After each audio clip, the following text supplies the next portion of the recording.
There's so many things here that have been a part of my life, a part of my home, a part of my world for more than 60 years.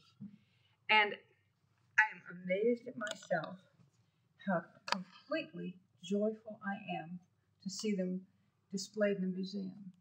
Here they are taken care of, they've been cleaned, and they are being shared with the world. If they stayed with me, we would not have the resources to care for them in this way.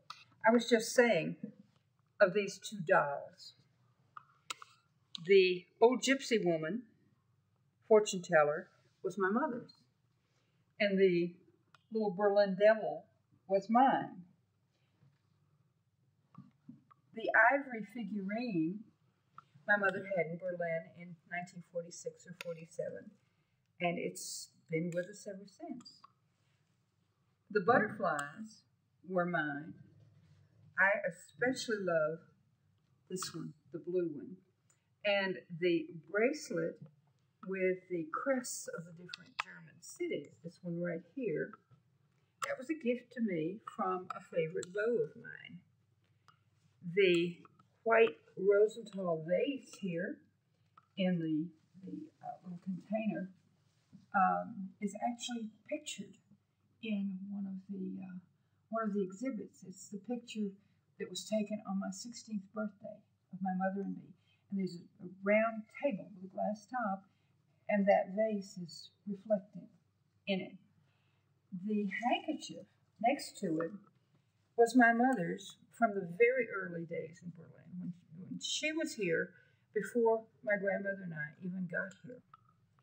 And it is the quadripartite city. You see the American, British, French, and Russian emblems on it. And it was one of the things that was sold at the PX fairly often. This hippopotamus here, she kept on her desk at the office.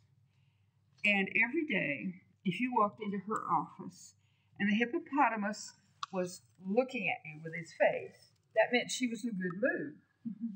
If you went into her office and the hippopotamus was turned the other way around so that his rear end was towards you, that meant you better watch your step. She was not in a good mood. We're at Tempelhof, what used to be the air base, the airport. This is where we landed when we came in. And I was 13 years old, and my mother and I came in, and it was during the airlift. This is also where we always flew in and out of after that when we were in Berlin. It's a big place, as you can probably see. And I remember on the 4th of July, 1950, after the blockade had ended and the airlift had finally stopped flying, I remember that they had a big portion of the base opened up for open house for the public, and they had planes here on the tarmac on the runway, and we invited everyone in for our 4th of July celebration.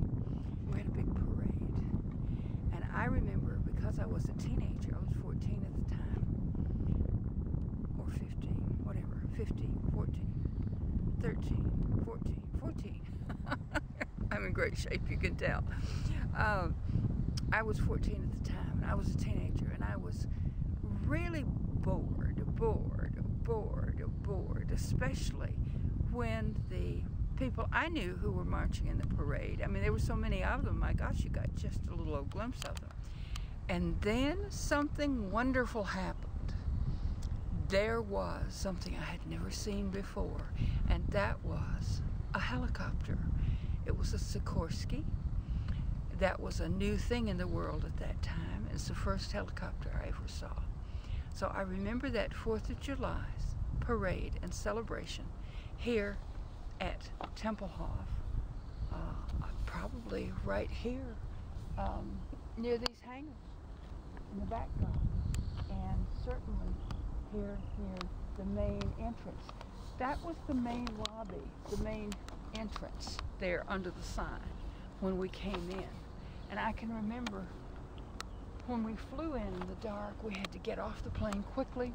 because a plane was taking off every 3 minutes and a plane was landing every 3 minutes. So you had a 1.5 minute gap. You'd have them coming and going. And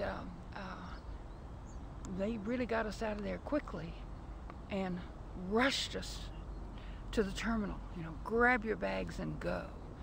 But when we got outside and got a taxi, I remember my mother was saying, "Schnell, schnell, schnell," and telling the driver where to go, fast, fast, fast. And he said, yeah, I know, aber es ist schon zu spät. It's already too late. And I wondered, too late? What do you mean too late? And it's because we only had power, electricity, 2 hours in the morning and 2 hours at night. And it was already too late to get to my mother's small bachelor officer's quarter apartments on Uncle Tom's Strasse before the power went out for the night. I don't know the Tempelhof neighborhood nearly as well as I know some other neighborhoods of Berlin. It means two things to me.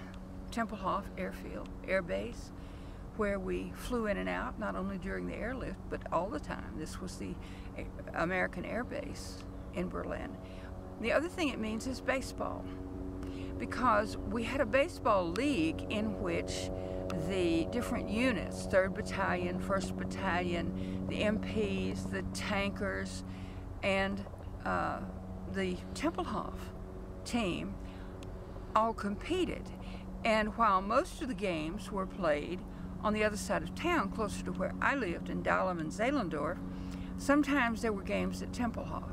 So I would come out here and to Tempelhof on American transportation with friends of mine, and we'd watch the baseball games and have American baseball games, American teams, military teams. And the other thing about Tempelhof, as I remember, is that there was a kid in my class whose father was the commander at Tempelhof, and he arranged for us to tour the base, the parts of it that were not often seen by, well, anyone, American, German, or any other nationality. And those were the underground parts of Tempelhof.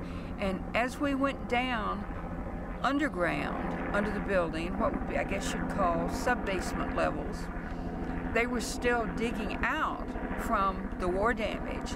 And so there were workmen there with picks and shovels and wheelbarrows digging out.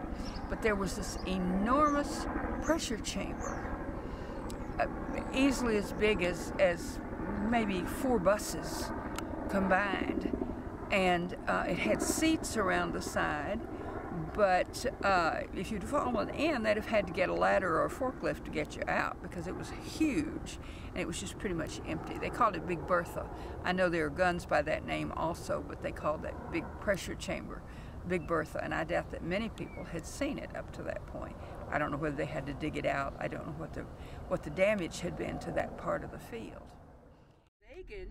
Wir werden am Tempelhof morgen Symposium, ja. Morgen und Freitag, und ich